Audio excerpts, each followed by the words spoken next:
ఆత్మీయత అనేది మనుషులు చూసేది కాదు, మనుషులు అంగీకరించేది కాదు, మనుషులు పొగిడేది కాదు.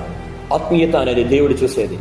దేవుడు మనల్ని చూసి ఆనందించవలసినది నీ ఆత్మీయమైన తీర్మానాలు, నీ ఆత్మీయమైన పనులు, నీ ఆత్మీయమైన జీవితం, నీ ఆత్మీయమైన హృదయం ఎలా ఉండాలంటే దేవుని కనపరిచేలాగా, దేవుని ప్రకటించేలాగా, నీ వలన నీ కుటుంబం దేవుని యొక్క సన్నిధికి వచ్చేలాగా, నీ వలన నీ కుటుంబం దేవుని మహిమను చూసేలాగా, నీ వలన నీ యొక్క కుటుంబం దేవుని కనపరిచేలాగా ఉండాలా.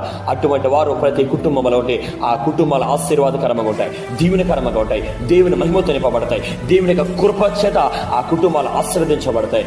ఆత్మీయులారా, మీరు అటువంటి ఆత్మీయ జీవితం కలిగిన వారుగా, ఆత్మీయమైన సమర్పణలో నిలబడేవారుగా ఉండండి. చాలా మంది ఆత్మీయత అంటే చర్చికి వెళ్ళి రావడం అనుకుంటారు. కాదు, ఆత్మీయత అంటే దేవుని ఆత్మచేత నింపబడి సకల పరిస్థితులలో, కష్టాలలో, బాధలలో కూడా ఆత్మీయ జీవితమును, పరిశుద్ధతను, ప్రార్థన జీవితమును ప్రక్కన పెట్టకుండా దేవుని సముఖంలో నమ్మకముగా నిలుస్తూ దేవుని కనపరిచేవారుగా జీవితమును జీవిస్తూ కష్టాల్లో, బాధలలో కూడా ధైర్యం కలిగిన వారుగా, నా దేవా నీ కృప నాకు చాలనయ్యా, నీ కృప నాకు తోడుగుంటే చాలయ్యా, నీ కృపలో నన్ను జ్ఞాపకం చేసుకుంటే చాలయ్యా, ఈ కష్టాలు, బాధలు నన్ను ఏమి చేయవని నాకు తెలుసయ్యా. ఎందుకంటే నీవు నాకు తోడుగా ఉన్నావు, నీ సన్నిధి నాకు తోడుగా ఉంది, నీకు హస్తం నా మీద ఉన్నది, నాకు గాని నా కుటుంబానికి గాని ఏమీ జరగదయ్యా అని వారు బలముగా ఉంటారు, ధైర్యంగా ఉంటారు. ఆత్మీయులారా, మీరు అలాగే ఉండండి, బలముగా ఉండండి, ధైర్యంగా ఉండండి, మీ కుటుంబాన్ని బలపరుచుకునే వారుగా ఉండండి. ప్రభు రాకడ పర్యంతం వరకు దేవుని యొక్క కృప మీ ప్రతి కుటుంబాలకు తోడుగా ఉండనే గాక.